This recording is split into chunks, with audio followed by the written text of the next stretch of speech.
Good morning, 6A. This is Mireille, your English teacher. Hope you're all doing well. Today we're just going to read the story from your worksheet. You can try to solve the questions on your own, send them to me. I'll check them and we'll start solving them together next time. Little Red Riding Hood. Once upon a time, there was a sweet little girl. Everyone called her Little Red Riding Hood because she always wore a red riding hood. It had been given to her by her grandmother, who loved the little girl very much. One day, Little Red Riding Hood's mother said, "Here, child, take this basket to your grandmother. It's got some bread, butter, cake, and berries in it. She's feeling sick, and I hope this will make her feel better. Don't talk to strangers, don't leave the path, and walk straight to your grandma's house." Little Red Riding Hood's grandmother lived half an hour away in the woods outside the village. So Little Red Riding Hood set off. The girl had just entered the woods when a wolf came out of the trees. She wasn't scared because she didn't know wolves are dangerous. "Good day, Little Red Riding Hood." "Good day, Mr. Wolf," the girl replied. "Where are you going?" he asked. "I'm going to visit my grandmother because she isn't feeling well," Little Red Riding Hood replied. What do you have in that basket?" asked the wolf. "I have some bread, butter, cake, and berries to take to my grandma," she replied. "Excellent. And where does your grandmother live?" asked the wolf, and Little Red Riding Hood explained exactly where her grandma lived. They walked together for a while, then the wolf spoke again. "What lovely flowers there are here. Why don't you pick some for your grandma?" The girl looked around and saw all those beautiful flowers. She thought that her grandmother would be delighted to have some fresh flowers, and despite her mother's advice, she left the path. While Little Red Riding Hood went deeper into the woods to pick flowers, the wolf went straight to her grandmother's house and knocked on the door and heard a voice inside. "Who is it?" "It's me, Little Red Riding Hood.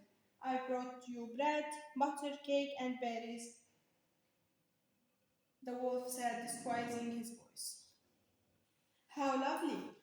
Give the door a big push and come in. I don't have the strength to come and open it."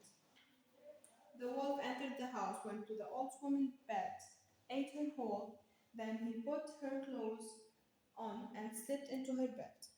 When Little Red Riding Hood arrived at her grandmother's house, she noticed that the door was open. The girl went in and went to the bedroom.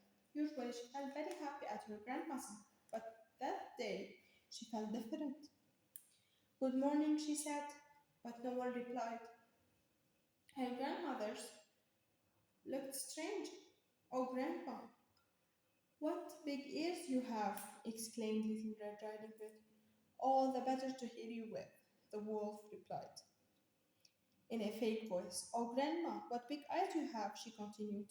"All the better to see you with," the wolf said. "Oh, Grandma, what big hands you have!" "All the better to grab you with," the wolf said. "Oh, Grandma, what a big mouth you have!" exclaimed Little Red Riding Hood. "All the better to eat you with." The wolf roared, jumped off the bed, and ate the poor girl whole.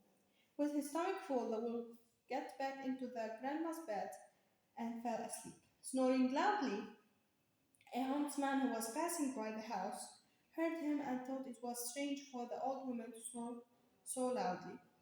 He looked inside and saw that it was the wolf who was snoring. The huntsman had been looking for him for a long time. At long last he had found him. The huntsman lifted his gun and was just about to shoot when he had a thought. Maybe the old woman was still alive inside his bed. So the man took a pair of scissors and cut open his belly. He saw a red hood popping out, and then Little Red Riding Hood jumped out. The huntsman cut a bit more, and grandmother came out too. Little Red Riding Hood gathered some stones, and they filled the wolf's belly with them. When he woke up, he was scared and tried to run away, but the stones were heavy, so that he fell down dead. The three ate some cake, happy in the knowledge that the wolf was not going to be danger anymore. Little Red Riding Hood decided never to leave the path again and to listen more carefully to what her grandma told her.